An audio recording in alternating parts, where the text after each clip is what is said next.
Hi, my name is Eduardo Silva, and today I'm going to be talking about how Twitter structure has affected the way society debates. So, what is Twitter? Twitter is a social media platform created back in 2006.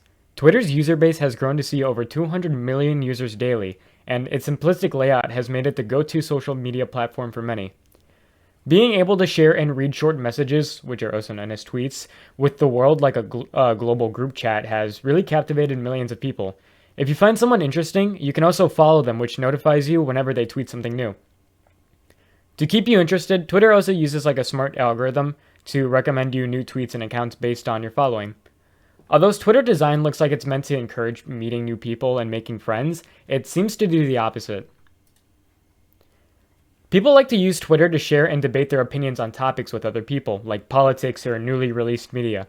People love to be heard, and Twitter helps you get your voice out there.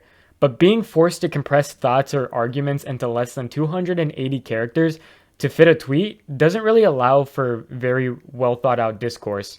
It is inevitable that a lot of the context behind the tweet may be left out.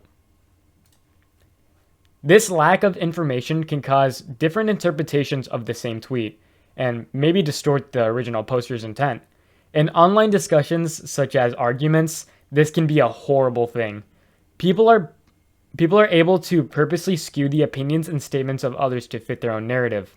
The way that Twitter is structured has caused massive amounts of controversy and chaos, and it has negatively changed the way people debate with each other about current events.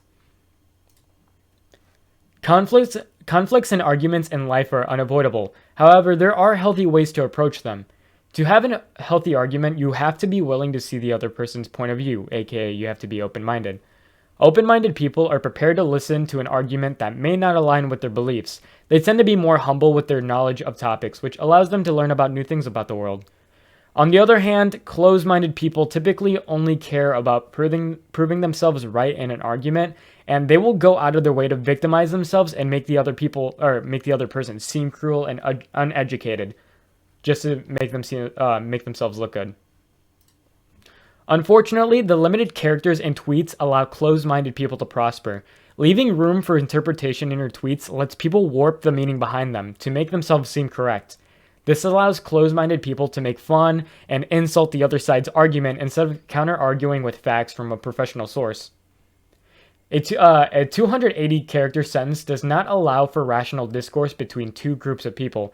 It's becoming normalized to provide no sources in an argument and to resort to insults when one runs out of arguments. Debates have become a competition on who can make the opposing side look more ignorant. To have any sort of influence in society, people expect you to have some sort of credibility. This could include things like being a professional in your field, being in an organization, or being an academic scholar. This shows others that you can be trustworthy if you can prove you're educated on a subject. However, on Twitter, many people seem to be under the impression that any account with a big following can be credible. People don't double check whether that person is a professional or a scholar. As long as they have more than 10K followers on Twitter, people will believe anything they say. The problem with this is that the only credibility people can possess on the app is an enormous following. Twitter doesn't background check every person on the app, so it's impossible to see what degrees, jobs, experiences a person may have had. This leaves users getting their information from other users who practically have no knowledge of the subject and may possibly be spreading misinformation. People believe that as long as someone with a big following said it must be true. Twitter cares a lot about how many likes, comments, and retweets a tweet gets. They love to reward high engagement tweets with more exposure. This system sounds good for rewarding well thought out tweets, but it ends up doing the opposite. Most of the trending tweets you see on Twitter are controversial tweets that include conflicts between groups of people. These tweets are promoted because replies can help the engagement of a tweet, which can cause it to be trending. This can lead people into believing that the vocal minority is the vocal majority. This problem has another effect. Promoting controversial tweets can change people's opinions for the worst. It's very common to be ridiculed on Twitter simply for having a different opinion. In society, people don't like being shunned by the public for their opinion, so people with an uncommon opinion just stick with what the public thinks. The problem comes when people perceive the most popular tweets as public opinion, and by now we understand that the most popular tweets are sometimes the most controversial ones, and this can cause controversial perspectives to gain massive amounts of supporters, as people want to avoid being shunned by what they perceive to be the majority. Twitter giving more exposure to the vocal minority can warp the perspectives of what people believe is the public opinion.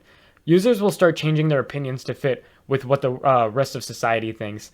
And many people will be more afraid to give their viewpoints due to how Twitter has trained users to shun those with different opinions. Twitter's lust for chaos and controversy may have forever changed the way people interact with each other during internet discourse, or maybe discourse in general. People are becoming more arrogant, narcissistic, and ignorant in their daily discussions. It's no longer about credibility or evidence, but rather follower count and who is more popular. It's always important to remember that everything on social media should be taken with a grain of salt. Anyone nowadays can become a reputable source of information despite their professional background.